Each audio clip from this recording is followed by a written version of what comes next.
नमस्कार, मैं हूं विशाल दास और हमारे चैनल पर आप सभी का स्वागत है। दोस्तों, G20 के न्यू दिल्ली समिट में भारत ने सक्सेसफुली अफ्रीकन यूनियन को G20 में शामिल कर लिया है। आज के वीडियो में हम अफ्रीकन यूनियन के बारे में डिस्कस करेंगे कि क्यों अफ्रीकन यूनियन को G20 में भारत ने शामिल किया है और ये ग्रुप क्या काम करता है और इसकी सिग्निफिकेंस क्या है। तो चलिए इस इंटरेस्टिंग वीडियो को शुरू करते हैं। दोस्तों, अफ्रीकन यूनियन एक इंटर गवर्नमेंटल ऑर्गेनाइजेशन है, यानी बहुत सारे देशों ने एक साथ मिलकर इसे बनाया है। अफ्रीकन यूनियन में टोटल 55 मेंबर कंट्रीज है अफ्रीका कॉन्टिनेंट के, और इस ऑर्गेनाइजेशन को 9 जुलाई 2002 में बनाया गया था। African Union Organisation of African Unity का एक सक्सेसर है जो कि 1963 में बनाया गया था। अफ्रीकन यूनियन को बनाने का ऑब्जेक्टिव है कि अफ्रीका के सभी देशों में बेटर इकोनॉमिक कोऑपरेशन हो पाए और शांति बनी रहे। अफ्रीकन यूनियन का कमीशन अदीस अबाबा, जो कि इथियोपिया का कैपिटल है, वहां पे स्थित है। अफ्रीकन यूनियन के देशों की जीडीपी 3 ट्रिलियन है और टोटल पॉपुलेशन है 1.4 बिलियन। मतलब अफ्रीकन यूनियन को अगर ठीक से मैनेज किया जाए तो ये फ्यूचर में एक बहुत बड़ा मार्केट प्लेस बन सकता है। दोस्तों, ऑर्गेनाइजेशन ऑफ अफ्रीकन यूनिटी ये भी एक इंटर गवर्नमेंटल ऑर्गेनाइजेशन था और अफ्रीका में पीस के लिए काम कर रहा था। और इसका एक और ऑब्जेक्टिव था कि यूरोप के कुछ देश जो अफ्रीकन कंट्रीज में रूल करते थे, इन सब से अफ्रीका के देशों को आजादी दिलाना। इसलिए ऑर्गेनाइजेशन ऑफ अफ्रीकन यूनिटी ने अफ्रीका के लिबरेशन मूवमेंट्स को डिप्लोमेटिक सपोर्ट देने के साथ लॉजिस्टिकल एड दे के भी सपोर्ट करते थे। और ये लिबरेशन कमिटी दार एस सलाम, जो कि तंजानिया देश का कमर्शियल कैपिटल है, वहां से काम करता था।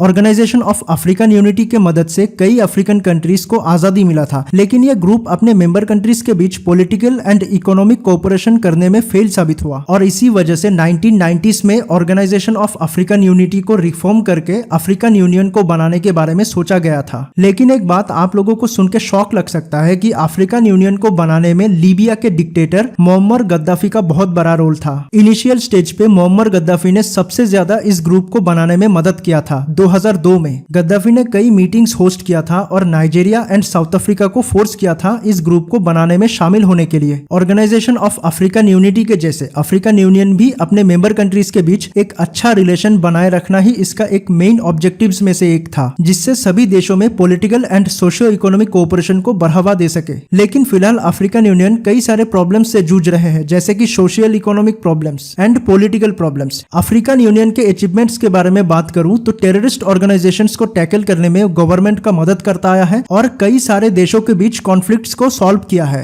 लास्ट ईयर अफ्रीकन यूनियन ने इथियोपिया और टिग्रे पीपल्स लिबरेशन फ्रंट के बीच पीस डील साइन करवाया था। इन दोनों अफ्रीकन देशों के बीच 2 साल से कॉन्फ्लिक्ट चल रहा था। अफ्रीकन यूनियन ने African continental free trade area को 2021 में बनाया था और इसमें टोटल 54 मेंबर कंट्रीज है। वर्ल्ड बैंक के अनुसार AFCFTA 2035 तक अफ्रीका का इनकम 450 बिलियन $US तक इंक्रीज कर सकता है और ये इंट्रा अफ्रीकन एक्सपोर्ट्स को 81% तक बढ़ाएगा। AFCFTA एग्रीमेंट अफ्रीकन देशों के बीच ट्रेड को इजी करता है और इसकी रेगुलेशंस भी बहुत लिबरल है। लेकिन अफ्रीकन यूनियन अफ्रीकन कंट्रीज में हो रहे मिलिट्री कूज को नहीं रोक पा रहा है। 1960s से लेके अब तक अफ्रीका में 200 मिलिट्री कूज हो चुके हैं। इसमें रिसेंटली गैबोन और नाइजर में हुआ था। दोस्तों, नाइजर में मिलिट्री कू क्यों हुआ था, इसको लेके मैंने एक डिटेल्ड वीडियो बनाया है, लिंक आपको डिस्क्रिप्शन पे मिल जाएगा। अफ्रीकन यूनियन मिलिट्री कूज को इसलिए नहीं रोक पाता है क्योंकि ये कोई मिलिट्री ऑर्गेनाइजेशन नहीं है और इसकी कोई प्राइवेट आर्मी भी नहीं है। अफ्रीकन यूनियन सिर्फ डिप्लोमेटिक प्रेशर दे सकता है, जैसे कि किसी देश की मेंबरशिप को कैंसिल करना एक्सेट्रा। अफ्रीकन यूनियन के ज्यादातर मेंबर्स इस ऑर्गेनाइजेशन को चलाने के लिए फंड नहीं दे पा रहे हैं, जिस वजह से अफ्रीकन यूनियन एक्सटर्नल फंडिंग पे डिपेंड है। इसलिए G20 में शामिल होने से अफ्रीकन यूनियन को global trade, finance and investment में बूस्ट मिल सकता है। केनिया के प्रेसिडेंट विलियम रूटो ने कहा है कि G20 में शामिल होने से अफ्रीकन इंटरेस्ट और अफ्रीकन पर्सपेक्टिव को G20 में भी देखा जाएगा। ओके, तो यही तक था आज का वीडियो। आई होप आप लोगों को अच्छा लगा होगा। Thanks for watching.